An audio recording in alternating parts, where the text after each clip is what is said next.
two girls and two boys. I'm the firstborn. Life was good, running around, going to school. I was able-bodied, not born with a disability. I acquired a disability through a spinal cord injury that happened to me in 2011. At that time, because of the ignorance in society, we didn't know that someone could get a spinal cord injury even without an accident, because mine happened that way. Over the years, that mindset changed, where people think you can only get a disability through witchcraft and stuff, because that was what I thought at that time. But my mindset changed after meeting people with disabilities and looking at how they live their lives, how they do their daily activities. And yeah, here I am today. The hardest thing to adjust to was being a person with a disability. Your life just changes at 20, because now I've lived with spinal cord injury for 10 years. So I'm 30, 20 years ago. My life was just getting started. I was just a young adult transiting from teenage to being a woman, and that was really horrible. I walked my way out of the hardship by, one, a supportive family. What I didn't tell you is that before the injury happened in 2011, I had lost my dad on the 1st of January 2011. So New Year is starting and Dad dies. So we remained the 5 of us, me, my sister, my 2 brothers, and my mom. And they've been so supportive, I would say. So in 2014, I met people who had lived with spinal cord injury for more than 20 years. They're living fulfilled lives. And for me, that was my turning point into living positively with a disability. After the spinal cord injury, my mom, in Uganda you call them your mom, but for us to call them aunties because she follows my mom. She had her daughter, a daughter who was in primary 7 vacation. And in those moments when we are making routine checks at Mulago with the doctors and stuff, so one of the routine checks fell on a time when she was in her primary 7 vacation. And I found her crocheting after our doctor's visit. I already knew how to crochet since I was 9 years old, since I think almost everyone in my family knows how to crochet. I already had the skill that I had acquired at 9, but I didn't know what to do with it. So I found her after our routine check. We went to their home in Woyogere to sleep there so that we could go back to Lira the following day. And I'm like, oh, what are you making? She's like, I'm making a scarf.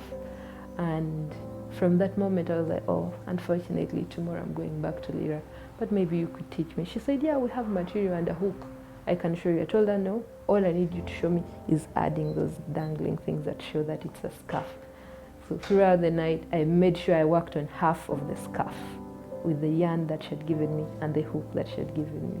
I had not looked at crocheting as a source of income. To me, I just needed something that would keep me busy, because it's therapeutic, just working on those things. After you finish a piece, it gives you some kind of fulfillment that, oh, I can still do this. So that's how I transitioned now to being a crocheter at that time.